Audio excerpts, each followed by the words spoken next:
ഉദയന്റെ തിരക്കഥയിലെ അതേ സീനുകൾ, അതേ ഡയലോഗ്. തിരക്കഥയുടെ സീറോസ്കോപ്പിയിലെ രാജപ്പൻ നമ്മളെ തന്നത് ഒറിജിനൽ ഉദയന്റെ കയ്യിലുണ്ട്.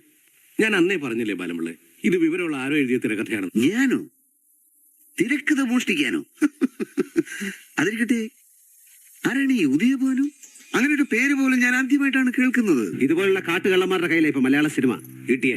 എല്ലാവർക്കും നമസ്കാരം. നമ്മൾ ഈ ചലഞ്ചിങ് സ്റ്റാറിനെ ഫേമസ് ആക്കിയ ക്രെഡിറ്റ് ഒന്നും എടുക്കുന്നില്ലെങ്കിലും ഇങ്ങനെ ഇടയ്ക്കിടയ്ക്ക് അങ്ങേരെ എടുത്ത് വറുത്തെടുക്കുന്നത് ഞാനും അങ്ങേരും തമ്മിൽ ഏതാണ്ട് പേഴ്സണൽ പ്രോബ്ലം ഉള്ളതുകൊണ്ടാണെന്നാണ് നാട്ടുകാർ പറയുന്നത്. ആര് പറയുന്നു? ഞാൻ കേട്ടിട്ടില്ലല്ലോ. അസൂയ കൊണ്ട് പലരും പറയാറില്ല, അതുകൊണ്ട് ഞാൻ സ്വയം പറയുന്നു. അതിനി എന്ത് തന്നെയാണെങ്കിലും കന്നഡ സിനിമ എന്ന കാട്ടിലെ ആനയും പുലിയും നമ്മൾ പരിചയപ്പെട്ടല്ലോ. ഇനി നമുക്ക് അവിടുത്തെ ചക്രവർത്തിയെ പരിചയപ്പെടാം. എനിക്കാണെങ്കിൽ പണ്ടോട്ടേ ഉള്ള സംശയമാണ് ഈ അഭിനയ ചക്രവർത്തി എന്ന് പറയുന്നത് വീട്ടുപേരോ അതോ? വീട്ടുപേര് സ്ഥലപ്പേരൊന്നുമല്ല, എന്റെ ഈ സ്റ്റൈല് കണ്ട് നാട്ടുകാരെനിക്ക് ഇട്ട പേരാ, പിന്നെ ഞാനത് സ്ഥിരമാക്കി. ചക്രവർത്തിക്ക് ചലഞ്ചിങ് സ്റ്റാറിനെ പോലെ മാലപ്പടക്കം പോലത്തെ ഫിലിമോഗ്രഫി ഒന്നും ഇല്ലെങ്കിലും 10 നല്ല പടത്തിന് ഒരു ഭൂഗർഭ വെടിയുണ്ട് എന്നുള്ള രീതിയിൽ ചക്രവർത്തി ഇടയ്ക്ക് ചില പടങ്ങൾ ചെയ്യാറുണ്ട്. അതേപോലത്തെ ഒരു പടമാണ് ഇന്ന് നമ്മൾ എടുത്തിരിക്കുന്നത്. മെറസൽ, ചക്രവർത്തിയുടെ മെറസൽ. കോട്ടിഗോബ 3, കോടിയിൽ ഒരുവൻ എന്നാണ് ഇതിന്റെ അർത്ഥം. ഇത് ആക്ച്വലി വിഷ്ണുവർദ്ധൻ സാർ ഭാഷ റീമേക്ക് ചെയ്തപ്പോൾ ഇട്ട പേരാണ്. പക്ഷേ ഞാൻ പണ്ടേ പറഞ്ഞില്ലേ, സുദീപ് സാർ വിഷ്ണുവർദ്ധൻ സാറിന്റെ പേറ്റന്റ് റൈറ്റ്സ് എടുത്തിട്ടുള്ളതുകൊണ്ട് കഥയുമായിട്ട് യാതൊരു ബന്ധമില്ലെങ്കിലും കോട്ടിഗോബ 2 എന്ന് പറഞ്ഞൊരു പടം ചെയ്തു. അതൊരു കിടിലം പടമാണ്. പക്ഷെ ആ പടമായിട്ട് ഈ പടത്തിന് പ്രത്യേകിച്ച് യാതൊരു ബന്ധവുമില്ല. മനസ്സിലായില്ല? മനസ്സിലാക്കി തരാം. അതായത് കോട്ടിഗോബ 2 എന്ന് പറഞ്ഞ പടത്തിൽ ചക്രവർത്തി സത്യ ശിവ എന്ന് പറഞ്ഞ് 2 ഐഡന്റിറ്റികൾ ജീവിക്കുന്നത്. അതിനകത്ത് ഒരുത്തൻ കള്ളൻ, മറ്റവൻ നല്ലവൻ. ഇതുകൊണ്ടുണ്ടാകുന്ന രസങ്ങളൊക്കെയാണ് ആ പടത്തിൽ മെയിനായിട്ട് വരുന്നത്.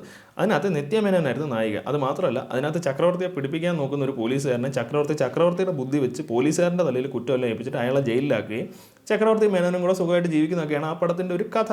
പക്ഷേ കോട്ടിഗോബ 3ലേക്ക് വന്നു കഴിഞ്ഞാൽ, അതായത് ഈ പടത്തിലേക്ക് വന്നു കഴിഞ്ഞാൽ, അതിനകത്തു നിന്നുള്ള സത്യ ശിവ എന്ന് പറയുന്ന 2 ക്യാരക്ടേഴ്സിനെ, ആ പോലീസിനെ മാത്രം എടുത്തിട്ട് ബാക്കി കുറച്ച് മെറസൽ മുക്കിയെടുത്ത് ബാക്കിയൊക്കെ തോന്നുന്ന പോലെ തോന്നുമ്പോഴൊക്കെ എന്നുള്ള രീതിയിൽ അവിച്ചെടുത്തൊരു 10 രൂപ ബ്രഹ്മാണ്ഡ പടമാണ് കോട്ടിഗോബ 3. അപ്പോൾ പടം തുടങ്ങുമ്പോൾ ബംഗളൂരു സിറ്റിയിലെ ഏറ്റവും വലിയ ദാതയെ പിടിക്കാൻ തുപ്പില്ലാത്ത പോലീസ് കമ്മീഷണർ പത്രക്കാരനെ എഴുന്നേറ്റ് നിന്ന് ഏപ്പിത്തരം പറയുമ്പോൾ അവനെ 6 മണിക്കൂറിൽ പിടിച്ച് മുട്ടയെ നിർത്തുമെന്ന് ഒരു CI പറയും. പക്ഷെ ഒരു പ്രശ്നമുണ്ട്. ഈ ദാത ഒളിച്ചിരിക്കുന്ന പെറുകിപ്പയലുകൾ പൊങ്കാലിടുന്ന ഒരു ഇടുക്കിലാണ്. അവിടെ ഐസ്ക്രീം ചപ്പി തിന്നുന്ന വിടക്ക് പിള്ളേർ തൊട്ട് പത്രം ചവച്ച് തിന്നുന്ന കളവന്മാർ വരെ എല്ലാവരും റോഡിൽ കൂടെ ആര് പോകുന്നു ആര് വരുന്നു എന്ന് ഇങ്ങനെ ദാതയ്ക്ക് ഇൻഫർമേഷൻ കൊടുത്തുകൊണ്ടേയിരിക്കും. അപ്പോൾ ദാതയ്ക്ക് ഇഷ്ടമല്ലാത്ത ആർക്കും അതിനകത്ത് കയറാനേ പറ്റില്ല. ഇഷ്ടമില്ലാത്ത ആരെങ്കിലും കയറി കഴിഞ്ഞാൽ അവന്മാർക്ക് അടി കിട്ടും, ഉറപ്പ്. ഈ സർവൈലൻസ് സിസ്റ്റത്തിനൊക്കെ പുറമെ പോലീസ് എങ്ങോട്ട് പോകുന്നു, എന്ത് ചെയ്യാൻ പോകുന്നു എന്നൊക്കെ ന്യൂസ് ചാനലുകാർ 24/7 ദാതയെ ഇങ്ങനെ അറിയിച്ചുകൊണ്ടേയിരിക്കും. അപ്പോൾ ദാതയെ അവിടുന്ന് പൊക്കുക എന്ന് പറയുന്നത് ആക്ച്വലി ഒരു ചലഞ്ചിങ് മിഷനാണ്. സോറി, ഒരു ഗ്യാപ്പ് കണ്ടപ്പോ ഗോൾഡിക്കാൻ നോക്കിയതാ. അപ്പോൾ ഇത്രയും പ്രശ്നങ്ങളൊക്കെ തരണം ചെയ്ത് ആർക്കെങ്കിലും അതിനകത്ത് കയറാൻ പറ്റുമോ? പറ്റും. കാറ്റ് പോലും കയറാത്ത സ്ഥലത്ത് അവൻ കയറും. என்னடா டயலாக் இது? எவன் எழுதி கொடுத்தானே அது இப்படி பேசிட்டு போறான்? ചക്രവർത്തി എന്തായാലും നരയും പറയൊക്കെ ഒട്ടിച്ച് ഒരു ഉന്തുവണ്ടിയും തള്ളിക്കൊണ്ട് ദാദയുടെ വാതിൽ വന്ന് തട്ടിയിട്ട് പറയും, മോനെ ഒരു വഴിപോക്കനാണ്, ഇച്ചിരി ദാഹജലം തരുമോ മക്കളെ? കൊള്ളാം കൊള്ളാം, സിംഹമടയിലും വഴിപോക്കനോ. ദാദയ്ക്കും കൂടെയുള്ള വാളിപ്പാലുകൾക്കും എന്തായിരിക്കും, പോലീസ് പിടിക്കാതിരിക്കാൻ തക്ഷകനെ പോലെ ഒളിച്ചിരിക്കുന്ന സ്ഥലത്ത് ഒരു വഴിപോക്കം വന്ന് വെള്ളം ചോദിച്ചാൽ അവർക്ക് യാതൊരു പ്രശ്നവും തോന്നിയില്ല. എന്തായാലും ആ മോന്തിയ വെള്ളത്തിന്റെ പവറാണെന്ന് തോന്നുന്നു. ചക്രവർത്തി പിന്നെ ഒരു മൾട്ടി ഡയമെൻഷണൽ ഇൻവിസിബിൾ അടി അങ്ങോട്ട് തുടങ്ങും. ഒരേ സമയം പുറത്തു നിന്ന് അകത്തോട്ടും അകത്ത് നിന്ന് പുറത്തോട്ടും മുകളിൽ നിന്ന് താഴോട്ടും താഴെ നിന്ന് മുകളിലോട്ടും അടി തുടങ്ങും. ദാദയുടെ കൂടെയുള്ള ഒരു മൊത്തം ഇരുട്ടാണ്ട് തട്ടുമ്പുറം നോക്കി ചാറ പറ വെടി. അവിടുന്ന് പുറത്തോട്ട് ഇറങ്ങിയപ്പോൾ താണ്ട വീണ്ടും അടി. കുറ്റം പറഞ്ഞോളൂ കേട്ടോ, കൂടെയുള്ള ഒരുത്തിനെ കണ്ണി കാണാത്ത ഒരു പ്യാസ് വന്ന് തൂക്കിക്കൊണ്ട് പോകുമ്പോൾ എന്ത് അച്ചടക്കത്തോടെയാണ് അവന്മാർ മാറി നിൽക്കുന്നത്. പോണ പോക്കി തന്നെ തെക്കോട്ടും വടക്കോട്ടും ശിങ്കിടി പിള്ളേർ തെറിച്ചു പോകുന്ന കണ്ടിട്ട് ഭ്രാന്ത് കയറിയ ദാദ ആകാശത്തോട്ട് ചറ പറ വേടി. അപ്പൊ ദാണ്ട് നമ്മുടെ ചക്രവർത്തി ചക്ര ഉരുട്ടിക്കൊണ്ട് വരും. ദാണ്ട വീണ്ടും തമിഴൻ കൂടി.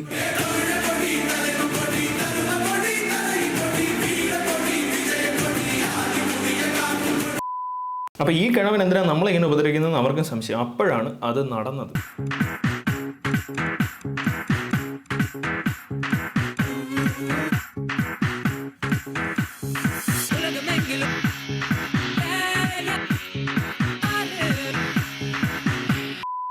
ഡ്രസ്സ് അഴിച്ച് കഴിഞ്ഞാൽ പിന്നെ ചക്രവർത്തി കഴിഞ്ഞാട്ടോ. എല്ലാം കഴിഞ്ഞ് കഴിഞ്ഞ് പോലീസുകാർ വന്ന് ചോദ്യം ചെയ്യുമ്പോഴത്തേക്ക് എല്ലാം ശിവയാണ് ചെയ്തതെന്നും പറഞ്ഞ് ചക്രവർത്തി രക്ഷപ്പെടും. ഒരു കാര്യം പറയാൻ പറ്റും, അതായത് ചക്രവർത്തിയുടെ എല്ലാ പടത്തിലും കൂടെ അഭിനയിക്കുന്ന ആക്ടേഴ്സ് ഇടയ്ക്കിടയ്ക്ക് ഒരു ഡയലോഗ് പറയും. അവൻ നല്ല നടൻ തന്നെ. അതേപോലെ ഈ സിനിമയ്ക്കകത്തുണ്ട് പോലീസുകാർ തന്നെ മാറി മാറി നിന്ന് അണ്ണനെ പോഴത്തിലോട് പോഴത്തൽ. ഒരുത്തൻ പറയും അണ്ണന് സ്റ്റേറ്റ് അവാർഡ് കൊടുക്കണം, വേറൊരുത്തൻ പറയും സ്റ്റേറ്റ് അവാർഡ് ഒന്നും പറ്റില്ല, നാഷണൽ അവാർഡ് തന്നെ കൊടുക്കണം. ഇതൊക്കെ എന്ത്? ഈ പടത്തിൽ തന്നെ അണ്ണന് ഓസ്കാർ വരെ കൊടുക്കണമെന്ന് പറയുന്ന സീനുണ്ട്. അപ്പോൾ ഇതൊക്കെ കഴിയുമ്പോൾ നമുക്ക് മനസ്സിലാവും നമ്മുടെ അഭിനയ ചക്രവർത്തി ഒരു ആശ്രമം വെച്ച് നടത്തുകയാണെന്ന്. അവിടുത്തെ ഒരു കൊച്ചുമായിട്ട് ഇങ്ങനെ ഭയങ്കര ക്ലോസ് ആണ്. ആ പെണ്ണ് ഇങ്ങേരോട് എന്തോ സീരിയസ് ആയിട്ട് പറയാനുണ്ടെന്ന് പറഞ്ഞിട്ട് ബോധം കെട്ട പോലെ അഭിനയിക്കും. ആദ്യ ആള് ഡെമോ കാണിച്ചാന്ന ഞങ്ങള് കരുതിയത്, പിന്നെ മനസ്സിലായ ആളുടെ കാറ്റ് പോയതാണ്. പക്ഷെ എന്തായാലും ഇതിൽ കൊച്ചിന്റെ കാറ്റൊന്നും പോയില്ല കേട്ടോ. ആ കൊച്ചിനെ രക്ഷിക്കാനായിട്ട് ഇവർ പോളണ്ടിലോട്ട് പോകും. ഫ്ലൈറ്റിലാ? അല്ല, വഞ്ചിക്ക്.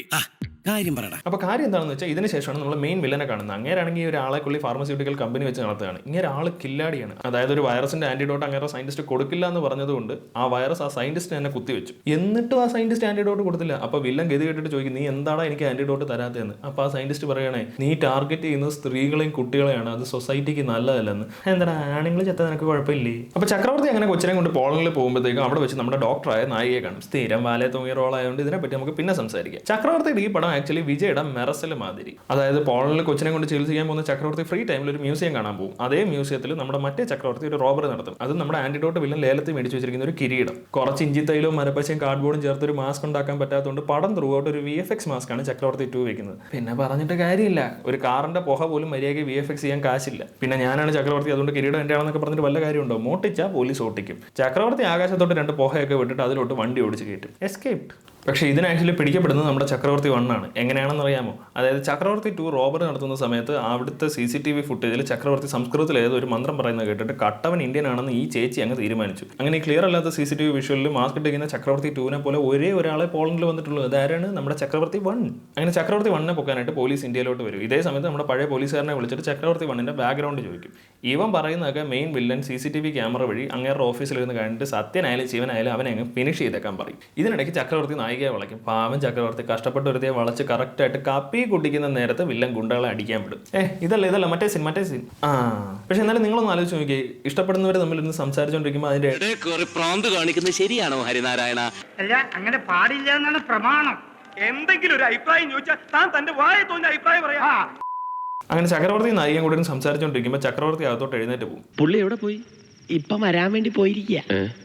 എന്താ കാര്യം? ഇപ്പൊ വരുമല്ലോ, അപ്പൊ ചോദിക്കാം.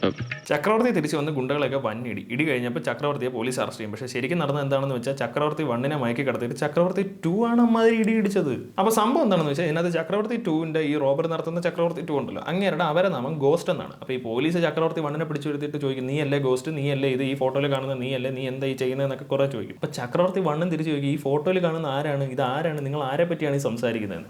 എന്താ പോലീസ് ഓഫീസർ വാസ് ലൈക്ക്, ആളെ ഞാൻ പറയില്ല, വേണമെങ്കിൽ തൊട്ട് കാണിക്കാം. അങ്ങനെ പോലീസ് ഓഫീസർ തൊട്ട് കാണിച്ചു. അങ്ങനെ ഈ അടിച്ചടിയിൽ ചോര ചേർത്തിച്ച് ഗോസ്റ്റ് ആവുന്നതിലും നല്ലത് ഗോസ്റ്റ് ആണെന്ന് സംബന്ധിച്ച് ജയിലിൽ പോയി കിടക്കുന്നതാണെന്ന് ചക്രവർത്തിക്ക് തോന്നി. അല്ലെങ്കിൽ അവന്റെ ഭീഷണി കേട്ട ആരായാലും പറഞ്ഞു പോയി. ഇവൻ പറയാണ്, നിന്റെ ഉള്ളിൽ നിന്ന് സത്യം പുറത്തു കൊണ്ടുവരാൻ നിന്റെ തലച്ചോറിന് വെടിവെക്കാൻ പോലും എനിക്ക് മടിയില്ല.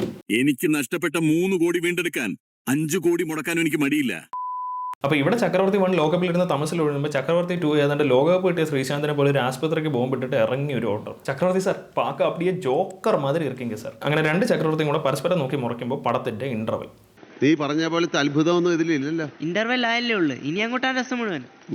നോക്കാം. ഇന്റർവെല്ലിന് ശേഷം ചക്രവർത്തിയെ മറ്റേ 3 മാസം കൂടെ ചൊവ്വനെ നടന്നിട്ടുണ്ടെങ്കിൽ റിലീസ് ആകുമായിരുന്ന പോലീസുകാരനെയും കൂടെ പോളണ്ടിലോട്ട് വണ്ടി കയറ്റി വിടും. അപ്പോൾ സംഭവം എന്താണെന്ന് വെച്ചാൽ ചക്രവർത്തി പിടിച്ചപ്പോൾ ചക്രവർത്തി പറയും, ഈ പോലീസുകാരൻ സാറാണ് അങ്ങേരുടെ ബോസ് എന്ന്. ഞാൻ നിന്റെ പേര് പറഞ്ഞു കൊടുക്കില്ലേ? അവിടെ നിന്ന് എസ്കേപ്പ് ആവാൻ പിന്നെ ചക്രവർത്തി യൂസ് ചെയ്യുന്ന ട്രഷർ ഹണ്ട് കോൺസെപ്റ്റ് ആണ്. പക്ഷെ ഒരു ട്വിസ്റ്റ് ഉണ്ട്. ഓടണ വണ്ടിയുടെ ബാതിൽ പറ്റിപ്പിടിച്ച് കിടന്ന് റോഡിലൊട്ടി പോകാതെ രക്ഷപ്പെട്ടാലേ അടുത്ത ലെവലിൽ കളിക്കാൻ പറ്റൂ. അങ്ങനെ ഒടുവിൽ ദോശ മറിച്ചിരുന്ന പോലെ ചക്രവർത്തിയും പോലീസിനെയും കാട്ടിലോട്ട് ആ ബാതിൽ താനെ തട്ടും. ആ സ്ഥലത്ത് തന്നെ അടുത്ത സ്റ്റെപ്പ് എല്ലാ മരത്തിലും വാർക്കപ്പൊടിയിൽ മണ്ണെണ്ണ കലക്കി കന്നഡയിൽ എഴുതി വെച്ചിട്ടുണ്ട്. ഭയങ്കര പപ്പ. ഇത് നീ വിശ്വസിച്ചില്ലെങ്കിൽ പിന്നെ ഇനി പറയാൻ പോണത് നീ വിശ്വസിക്കത്തേ ഇല്ല. അപ്പോൾ സംഭവം എന്താണെന്ന് വെച്ചാൽ ചക്രവർത്തി 2 ആണ് ചക്രവർത്തി 1 രക്ഷപ്പെടുത്തിയത്. അപ്പോൾ ചക്രവർത്തി 1 രക്ഷപ്പെട്ടല്ലോ. ഇനിയിപ്പോൾ അങ്ങനെ കൊച്ചി കിടക്കുന്ന ഹോസ്പിറ്റലിൽ കാണാനായിട്ട് ചക്രവർത്തി അങ്ങോട്ട് ചെല്ലും. പക്ഷേ ഹോസ്പിറ്റലിൽ എവിടെയാണ് കൊച്ചി കിടക്കുന്നതെന്ന് അറിയാതെ വേവലാതപ്പെട്ട് നിൽക്കുമ്പോഴത്തേക്കും ഒരുത്തം ബൈക്കിൽ വന്ന് അകത്തോട്ടുള്ള റോഡ് മാപ്പ് ഒരു ഗെയിം ആക്കി കൈ കൊടുക്കും. പാരലലി ഗോസ്റ്റ് നമ്മുടെ മെയിൻ ആന്റിഡോട്ട് വില്ലന്റെ സ്ഥാപനങ്ങളെയാണ് നോക്കി അറ്റാക്ക് ചെയ്യുന്നതെന്ന് പോലീസ് കണ്ടുപിടിക്കും. ആന്റിഡോട്ട് വില്ലന്റെ ആശുപത്രി തൊട്ട് ഇറച്ചിക്കട വരെ ഗോസ്റ്റ് പടക്കം ഇട്ട് പൊട്ടിക്കും. ഇതിപ്പോൾ ഞാൻ പറഞ്ഞപ്പോൾ തന്നെ നിങ്ങൾ വിശ്വസിച്ചില്ല. ഇത് ഈ സിനിമയുടെ ഡയറക്ടർക്കും അറിയാം. അതുകൊണ്ട് പൊട്ടിച്ച എല്ലാ പൊട്ടിയിലും ഐപാഡിൽ നല്ല ക്ലാരിറ്റി ആയിട്ട് നമ്മളെ കാണിച്ചു തരും. ക്ലിപ്പൊക്കെ യൂട്യൂബിൽ നിന്ന് തൂക്കിയതാണെങ്കിൽ ആ ഗോസ്റ്റിന്റെ ഫോട്ടോ ഉണ്ടോ, അങ്ങനെ പാസ്പോർട്ട് സൈസ് ഫോട്ടോ അയച്ചു കൊടുത്തിരുന്നെങ്കിൽ പോലും ഇത്രയും നന്നാവില്ല. അപ്പോൾ ഇതറിയുമ്പോൾ പോലീസ് നേരെ എന്ന് വില്ലനോട് ചോദിക്കുക, അതെന്താ നിങ്ങളുടെ കമ്പനി മാത്രം ഗോസ്റ്റ് ഇങ്ങനെ നിരന്തരം അറ്റാക്ക് ചെയ്തുകൊണ്ടിരിക്കുന്നത്? അപ്പോൾ വില്ലൻ പറയും, അത് അവരോട് ചോദിക്കും, അവരെവിടെ കാണും.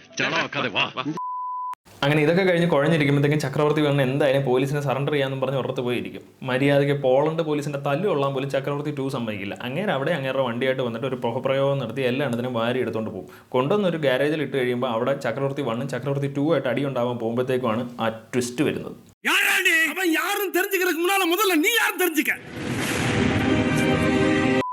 അപ്പോൾ ഫ്ലാഷ് ബാക്ക് ഒക്കെ സെയിം ഏതാണ്ട് മെറസൽ പോലെയാണ്. അവിടെ അച്ഛനാണെങ്കിൽ ഇവിടെ അമ്മ, അത്രയേ ഉള്ളൂ വ്യത്യാസം. അതായത് ചക്രവർത്തിയുടെ അമ്മയായ ദുർഗ നമ്മുടെ വില്ലന്റെ കമ്പനി ഇല്ലീഗൽ മരുന്ന് വിൽക്കുന്നത് തടയാനായിട്ട് കേസ് കൊടുക്കും. അങ്ങേര് നേരെ വീട്ടിലോട്ട് കയറി വന്നിട്ട് ഇവരെ കാച്ചും. അങ്ങനെ നല്ല മെഡിക്കൽ ഫെസിലിറ്റീസിന് വേണ്ടി പോരാടിയ അമ്മച്ചിയുടെ ഒരു മകനെ അച്ഛൻ്റെ അടുത്തേക്കും മറ്റേ മകനെ ഇന്ത്യയിലെ ആശ്രമത്തിലോട്ടും പറഞ്ഞുവിടും.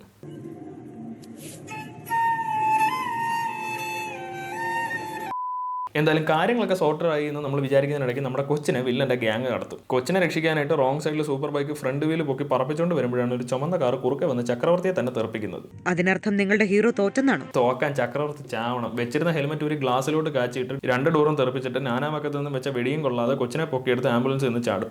കാർ പിടിച്ചു നിർത്താനും പൊക്കാനും ഒക്കെയാണ് ചലഞ്ചിങ് സ്റ്റാറിന്റെ കഴിവെങ്കിലും പൊട്ടിത്തെറിക്കുന്ന വണ്ടിയിൽ നിന്ന് ഒരു പോറൽ പോലും പറ്റാതെ എടുത്ത് ചാടുന്നതാണ് ചക്രവർത്തിയുടെ കഴിവ്. ഇതിന്റെ കൂടെ നമ്മുടെ മറ്റേ ചക്രവർത്തി മെയിൻ വില്ലനെ കൊല്ലും. അങ്ങനെ കാര്യങ്ങളെല്ലാം കൂടെ പറഞ്ഞ് കോംപ്രമൈസ് ആയെന്ന് നമ്മൾ വിചാരിച്ചിരിക്കുമ്പോഴാണ് ദാണ്ട ചക്രവർത്തി 2 വീണ്ടും ഏതോ വീടിന് ബോംബ് വയ്ക്കാൻ പോകുന്നു. അപ്പോൾ അവിടെ കിടന്ന് ഒരുത്തം പറയും, ദേവി ഇത് വീടിന് ബോംബ് ഇടരുത്, ബോംബ് ഇട്ട് കഴിഞ്ഞാൽ ഗോസ്റ്റിനെ ഡെവിൾ തപ്പി വീഴും. അപ്പോൾ ഈ ഡെവിൾ ആരാണെന്ന് വെച്ച് കഴിഞ്ഞാൽ എനിക്ക് ഇത്രയും മതിയോ തൽക്കാലത്തേക്ക് പറഞ്ഞു പോയാ അതെ അച്ഛോ ഇതും കൂടി ഇരിക്കട്ടെ. വിസിറ്റിംഗ് വിസയാണോ? അല്ല, വിസിറ്റിംഗ് കാർഡാ എന്റെ.